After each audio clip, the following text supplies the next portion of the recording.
Kalian pernah ngerasain nggak sih hidup itu terasa kurang lengkap kalau nggak ada orang lain? Nah, itu tandanya bahwa kita butuh orang lain dan juga orang lain butuh kita supaya hidup itu terasa lengkap. Tapi sayangnya tidak semua dari kita itu tumbuh dalam lingkungan yang mendukung hubungan yang sehat. Sehingga akhirnya banyak yang nggak punya skill buat bangun koneksi yang benar dengan orang lain. Nah, di video kali ini kita bakalan bahas 5 langkah praktis buat membangun hubungan yang positif dan hubungan yang autentik dengan orang lain.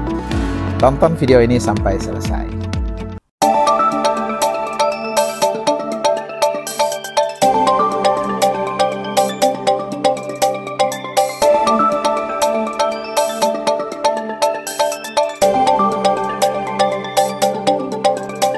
Hai, welcome back teman-teman semua. Nggak kerasa ya, bulan Maret ini udah mau hampir selesai aja. Semoga kalian semua selalu dalam keadaan sehat dan bahagia dalam lindungan Tuhan kita Yesus Kristus. Nah, di video sebelumnya saya sudah bahas tentang ciri-ciri hubungan yang autentik. Dan ada 4 ciri yang sudah kita obrolin. 4 ciri itu yang pertama, hubungan yang autentik itu nggak basa-basi dan nggak dangkal. Ciri yang kedua, di hubungan yang autentik setiap orang merasakan kebersamaan. Ciri yang ketiga, dalam hubungan yang autentik itu kita merasakan simpati. Dan di ciri yang keempat, dalam hubungan yang autentik kita merasakan belas kasihan. Nah, buat kalian yang belum nonton, langsung aja cek video sebelumnya di channel ini. Dan buat yang udah nonton dan ngerasa video itu membantu, nah jangan lupa untuk kalian berbagi ke teman-teman kalian. Well, hari ini kita bakalan bahas topik yang super penting ya, yaitu gimana sih caranya buat kita membangun hubungan yang benar-benar murni, hubungan yang autentik, sehingga hubungan itu bisa bermakna bagi kehidupan orang banyak.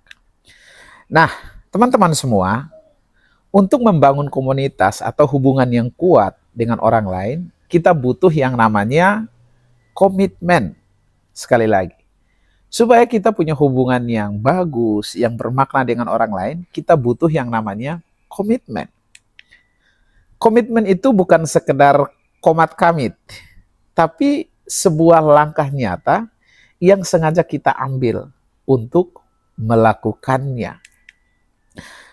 Ada 2 faktor yang perlu kita pahami dalam membangun hubungan yang autentik itu, yaitu yang pertama, faktor kuasa Roh Kudus. Melalui Roh Kudus, kita diberi kekuasaan untuk mengembangkan komunitas dan hubungan yang autentik. Dan faktor yang kedua adalah usaha kita. Di dalam anugerah Tuhan, Tuhan memilih dan mempercayakan kita untuk membangun komunitas yang sehat dan sejati. Jadi mengerti, pahami 2 faktor ini. Untuk membangun komunitas yang sehat, kita harus memahami 2 faktor tadi, yaitu yang pertama, faktor kuasa Tuhan atau faktor kuasa Roh Kudus. Yang kedua, faktor usaha kita. Nah, di buku ini, Rico Eren menyebut 5 cara yang harus kita kerjakan sebagai faktor yang kedua tadi, yaitu usaha kita untuk membangun hubungan yang autentik. Tanpa berlama-lama, mari kita mulai bahas yang pertama.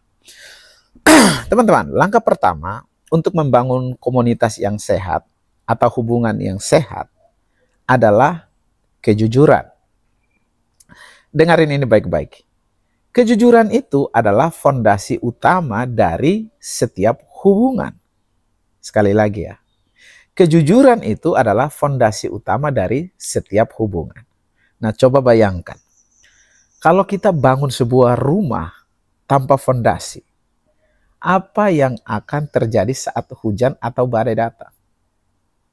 Pasti rumah itu akan runtuh. Nah, begitu juga dengan hubungan kita. Tanpa kejujuran, hubungan kita itu akan rapuh dan mudah untuk hancur. Jadi kejujuran itu disamakan seperti fondasi rumah. Jadi kalau rumah tanpa fondasi, maka rumah itu pasti akan hancur. Begitu juga dalam hubungan kita. Kalau di dalam hubungan itu tidak ada kejujuran, maka hubungan itu pasti akan hancur. Nah, lalu apa sih arti kejujuran itu? Kejujuran itu artinya gini, berani untuk mengatakan yang benar, meskipun kadang itu tidak nyaman. Sekali lagi, jujur itu artinya berani untuk mengatakan yang benar, meskipun kadang itu tidak nyaman.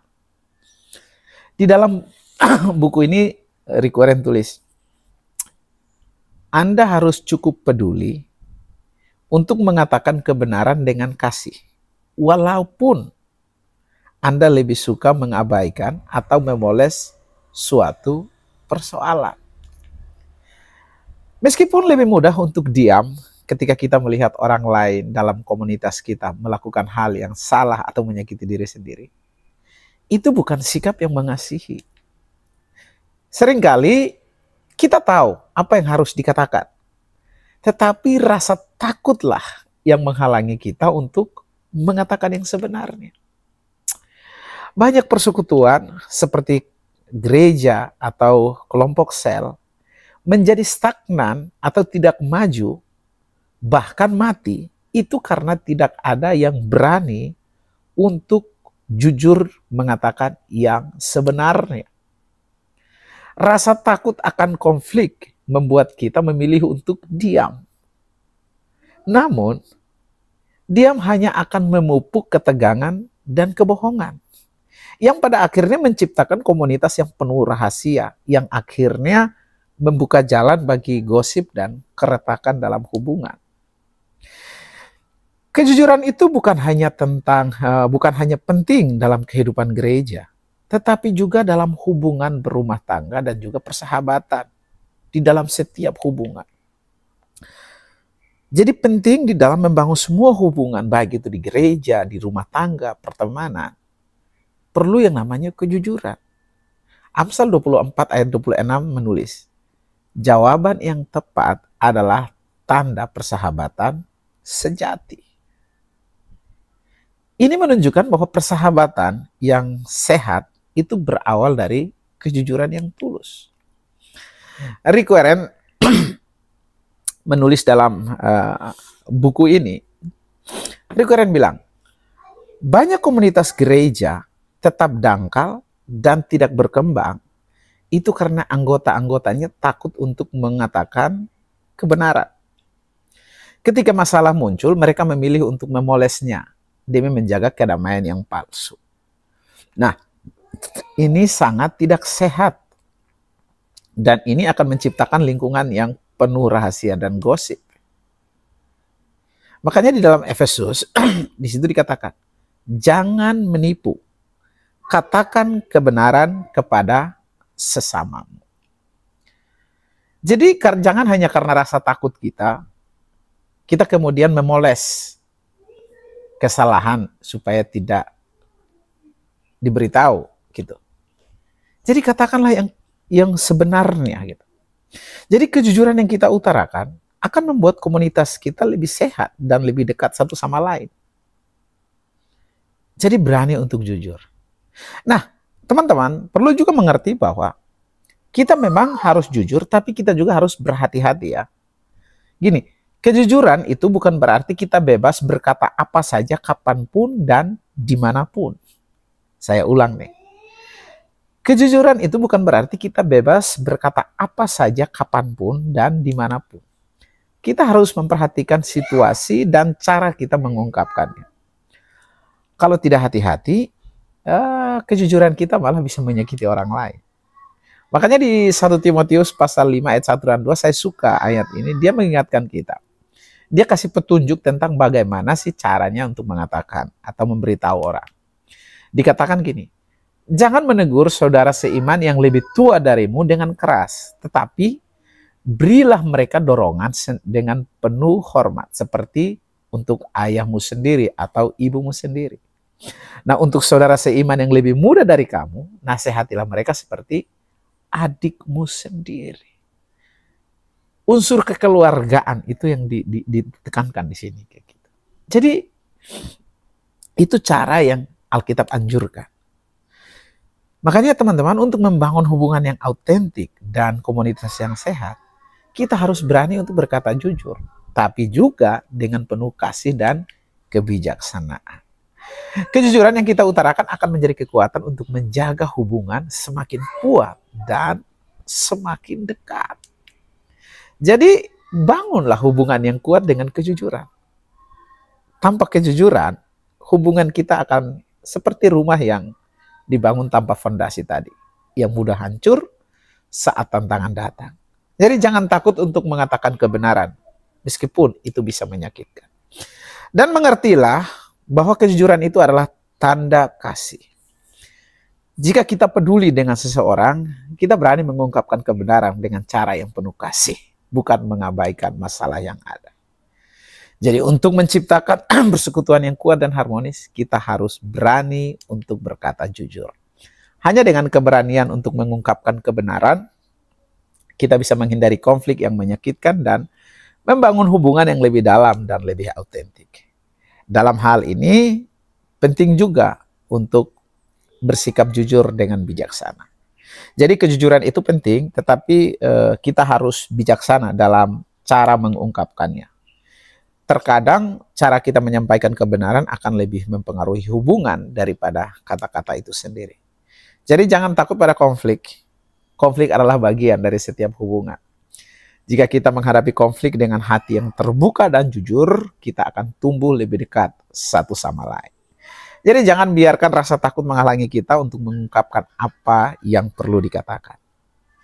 Itulah cara pertama dalam membangun hubungan yang sehat, yaitu kejujuran.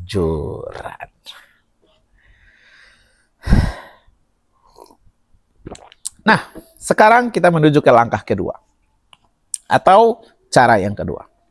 Teman-teman, cara kedua buat ngebangun hubungan yang autentik, hubungan yang bermakna itu adalah kerendahan hati. Sekali lagi, cara kedua buat membangun hubungan yang sehat itu adalah kerendahan hati. Di buku ini, Rick Warren bilang, keangkuhan atau kesombongan itu bikin tembok di antara kita. Sedangkan kerendahan hati itu bikin jembatan. Jadi kalian pilih. Kalian mau dalam hubungan kalian itu ada tembok atau ada jembatan yang menyambungkan antara kalian dengan orang lain. Angkuh, sombong itu menciptakan tembok.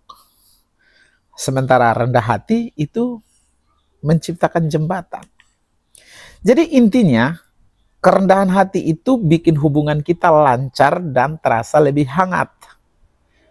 Bayangin aja, kalau kita semua cuma mikirin diri sendiri dan enggak mau rendah hati, pasti hubungan jadi kaku dan akhirnya enggak sehat. Biasanya, hubungan hancur karena orang-orang yang terlibat merasa diri paling penting, angkuh, dan juga keras kepala. Itulah kenapa di 1 Petrus pasal 5 ayat 5c dibilang, Allah menentang orang sombong atau orang congkak, orang angkuh, tetapi mengasihi orang yang rendah hati. Angkuh dan sombong itu menghambat atau ngebendung anugerah Tuhan dalam hidup kita sebetulnya. Kita nggak bisa tumbuh dan berbuah kalau kita nggak bisa merendahkan hati dan mengakui kalau kita butuh bantuan Tuhan dan juga bantuan dari orang lain. Jadi hidup dengan angkuh dan merasa diri paling penting itu nggak cuma bodoh, tapi juga bahaya buat hubungan kita. Nah, supaya kita bisa punya kerendahan hati, di buku ini Rick Warren bilang ada beberapa cara yang harus kita lakukan, yaitu antara lain harus berani merendahkan diri. Ya, gini loh, jangan selalu merasa paling tahu, paling bisa semua hal. Merasa paling hebat gitu loh. Beranilah untuk merendahkan diri. Yang kedua, berani untuk mengakui kelemahan. Hei, nggak ada yang salah kok ngaku kalau kita memang nggak sempurna. Nggak salah itu. Nggak ada orang yang sempurna gitu loh. Kemudian langkah yang lain, yang ketiga adalah sabar dengan kelemahan orang lain. Semua orang pasti punya kekurangan. Semua orang pasti punya kekurangan. Kita sendiri punya banyak kekurangan gitu loh. Nggak ada orang yang sempurna. Nah, caranya menghadapi ketidaksempurnaan itu mesti sabar gitu loh. Langkah yang lain itu terbuka juga buat dikoreksi. Kadang kita perlu dengerin kritik biar bisa jadi lebih baik. Jangan benci kalau orang kritik kita atau balik memarahin orang yang mengkritik gitu loh. Itu nggak akan maju. Ada teman baik saya, dia bercerita. Teman saya ini dia WL di satu gereja, dan satu kali dia memberitahu pendetanya, gembalanya, bahwa dia bilang, "Pak, khotbah Bapak itu terlalu panjang, terlalu bertele-tele, dan tidak ada poinnya, mutar-mutar tidak jelas. Jadi banyak jemaat sudah mengadu ke saya, tolong kasih tahu ke Bapak Gembala untuk bagaimana berkhotbah yang bisa diterima oleh jemaat dan tidak mutar-mutar begitu." Setelah si gembala ini mendengarkan apa yang disampaikan oleh teman saya ini, dia bukannya menerima, malah dia balik nyerang teman saya ini. Dia bilang begini, kamu pun WL jeleknya. Orang juga nggak suka kamu WL. Nah bayangin, itu contoh dari orang yang tidak mau terbuka buat dikoreksi. Teman saya ini kan berniatnya baik untuk memberitahu sang pendeta agar supaya dia berubah gitu loh. Tapi Bapak Pendeta tidak mau menerima itu. Itu contoh orang yang tidak mau terbuka untuk dikoreksi. Teman-teman, kadang kita perlu dengerin kritik biar bisa jadi lebih baik. Cara yang lain yang diungkapkan Rick Warren di sini adalah memberikan perhatian pada orang lain. Jadi gini, jangan cuma mikirin diri sendiri deh, tapi perhatikan juga orang-orang di sekitar kita. Itulah kerendahan hati. Jadi kerendahan hati itu bukan berarti kita ngerasa diri kita rendah ya, tapi lebih ke nggak terus-menerus mikirin diri sendiri. Orang yang rendah hati itu lebih fokus buat bantu orang lain daripada selalu mikirin kepentingan dirinya sendiri. Nah, ketika kita merendahkan hati, kita menciptakan jembatan, bukan tembok. Kerendahan hati memungkinkan kita untuk membangun hubungan yang lebih dekat dan autentik dengan orang lain. Jadi, hancurkan tembok keangkuhan. Keangkuhan hanya akan menjauhkan kita dari orang lain dan bahkan dari anugerah Tuhan. Dengan merendahkan hati, kita membuka diri untuk bertumbuh, berbuah, dan mengasihi lebih banyak orang lagi. Kerendahan hati tidak berarti kita harus merendahkan diri ya, sekali lagi. Tetapi lebih kepada mengakui bahwa kita tidak sempurna dan siap belajar dari orang lain. Itu adalah langkah untuk menciptakan hubungan yang sehat. Dan kerendahan hati juga membawa kedamaian loh. Kita akan mampu menerima kelemahan orang lain dengan sabar dan terbuka untuk dikoreksi. Kita sedang menciptakan kedamaian, memperkuat ikatan dalam hubungan kita. Jadi kerendahan adalah kunci untuk menciptakan hubungan yang harmonis dan penuh kasih. Selanjutnya juga kita perlu melayani dengan hati yang rendah. Orang yang rendah hati tidak memikirkan dirinya sendiri. Mereka lebih fokus untuk melayani orang lain. Nah, ini adalah cara hidup yang membawa kebahagiaan dan kedamaian. Baik bagi diri sendiri maupun bagi orang-orang di sekitar kita. Nah, itulah langkah kedua dalam membangun hubungan yang autentik, yaitu kerendahan hati. Sekarang yang ketiga. Langkah ketiga atau cara ketiga yang kita perlukan untuk membangun hubungan yang autentik, hubungan yang sehat, hubungan yang harmonis itu adalah sikap hormat. Sekali lagi, hal ketiga yang kita perlukan untuk membangun hubungan yang sehat itu adalah sikap hormat. Menghormati itu bukan hanya soal menghargai perbedaan, tetapi juga menghormati perasaan orang lain. Dan sabar dengan orang-orang yang kadang bisa buat kita kesal. Di buku ini, Rick Warren tulis, dalam setiap gereja dan kelompok sel, pasti ada aja orang-orang yang sulit untuk dihadapi. Biasanya sih lebih dari satu orang yang susah untuk dihadapi. Dan menurut Rick Warren, orang-orang ini mungkin punya kebutuhan emosional yang khusus. Mereka merasa nggak aman, atau bahkan ngeselin. Dan Rick Warren menyebut mereka dengan istilah MAE, artinya membutuhkan anugerah ekstra. Dan lebih jauh Rick Warren bilang, Tuhan memang menaruh orang-orang seperti ini di sekitar kita, atau dalam gereja kita, atau dalam komunitas kita, untuk kebaikan mereka, dan juga untuk kebaikan kita. Mereka bisa jadi ujian buat persekutuan kita. Apakah kita akan mengasihi mereka sebagai saudara, atau tidak? Jadi dalam komunitas yang sehat, penerimaan tidak dinilai dari apakah kita pintar, cantik, atau berbakat, atau kaya. Tetapi lebih ke kita semua saling memiliki, saling mendukung, dan juga melindungi satu sama lain.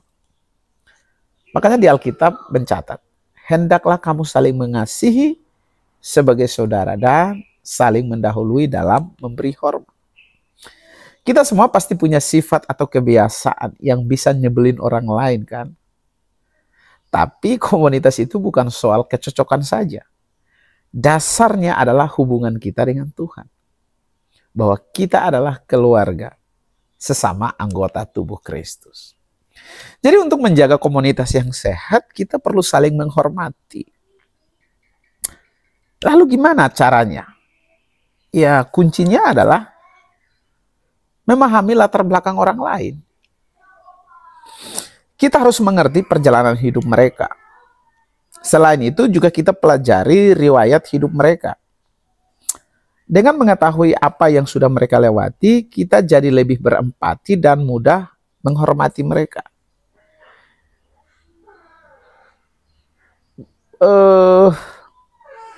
Kalian pernah dengar nggak sih istilah you know my name, but you don't know my story?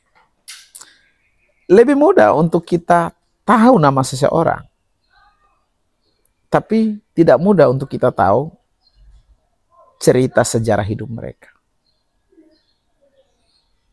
Jadi, luangkan waktu untuk pahami story hidup dari teman-teman kita atau orang-orang yang dalam komunitas kita.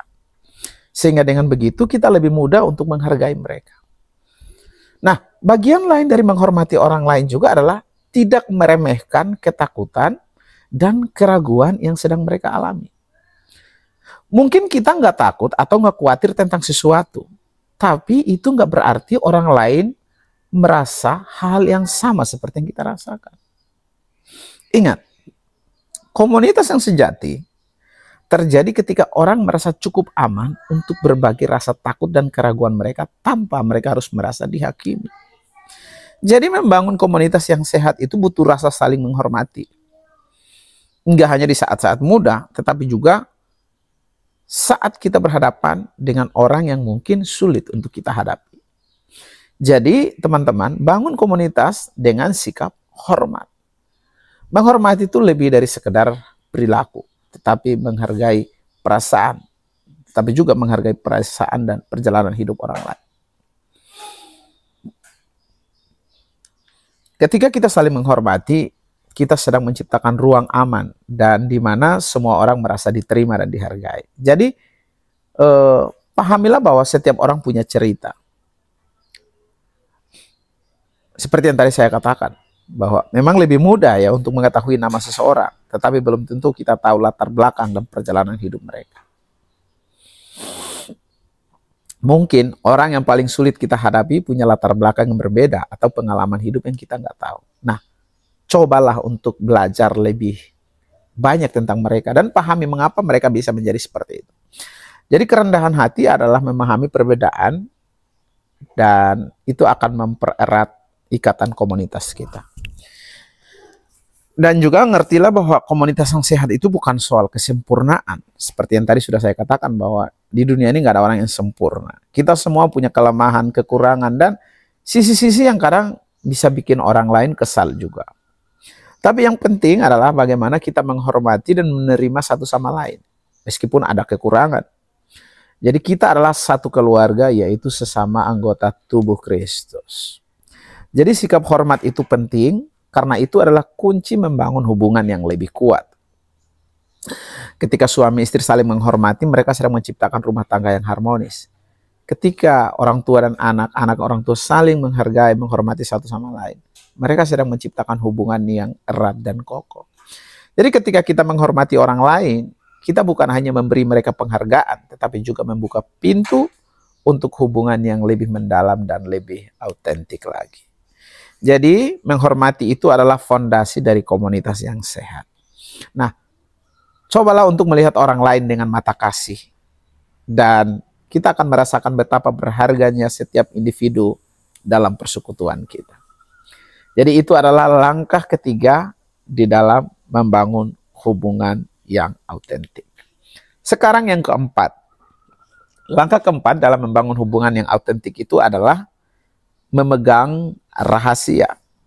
Teman-teman, pernah nggak sih kalian punya teman yang ceritain hal-hal pribadi banget? Mungkin tentang masalah keluarga, percintaan, atau bahkan hal yang mereka sesali. Nah, di situ peran kita sebagai teman sejati untuk menjaga rahasia itu. Kenapa sih kita harus bisa memegang rahasia? Gini, karena kalau kita kalau tidak bisa memegang rahasia, orang akan susah untuk membuka diri dan berbagi tentang hal-hal yang penting dan mendalam dalam kehidupan mereka. Bayangin aja kalau kita nggak bisa dipercaya, orang bakalan mikirin 2 kali lipat buat cerita tentang masalah pribadi mereka kan. Jadi rahasia yang terjaga itu adalah tanda kalau hubungan kita benar-benar autentik dan bisa dipercaya gitu. Memegang rahasia itu bukan berarti kita cuman diam saja ya ketika teman kita juga berbuat salah. Ini bukan soal tutup mulut atau pura-pura nggak tahu gitu ya, karena mereka lagi bikin kesalahan. Memegang rahasia itu juga artinya kita menjaga apa yang dibagikan dalam kelompok dan kita menghadapinya bersama. Bukan malah ngobrolin di belakang. Kita nggak boleh membiarkan gosip berkembang. Karena gosip itu merusak persahabatan dan komunitas kita. Gosip itu bisa menyebar kayak virus gitu loh. Dan bikin hubungan yang tadinya erat jadi retak. Jadi kalau ada orang curhat, berbagi masalah, itu adalah kepercayaan yang harus kita jaga. Kalau teman-teman kita merasa dihakimi atau rahasia mereka bocor, bisa dipastikan mereka bakal menutup diri dan hubungan kita jadi nggak sehat. Contoh yang mungkin relate dengan kita ya, misalnya di grup-grup chat gitu. Misalnya teman-teman kita cerita tentang masalah pacaran mereka yang lagi complicated. Atau bahkan hal-hal pribadi yang bikin mereka lagi merasa kurang nyaman gitu ya.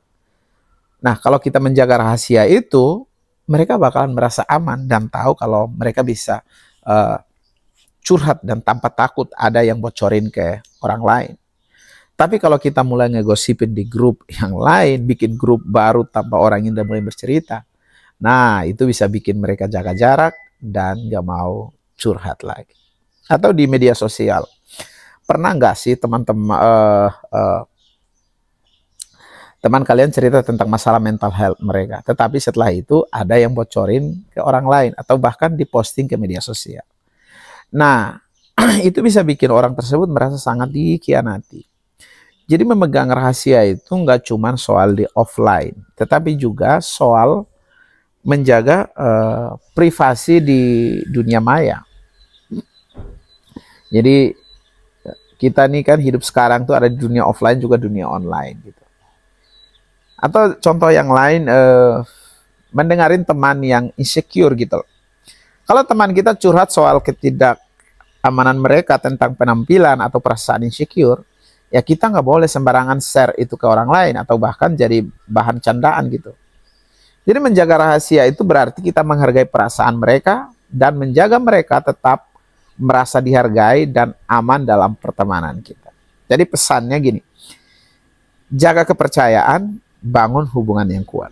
Kalau kita bisa memegang rahasia dengan baik, orang bakalan merasa nyaman untuk lebih terbuka dan berbagi. Karena mereka tahu kita nggak akan mengecewakan mereka dengan menyebarkan gosip. Jadi jangan biarkan gosip menghancurkan pertemanan kita, teman-teman. Gosip bisa jadi sangat merusak.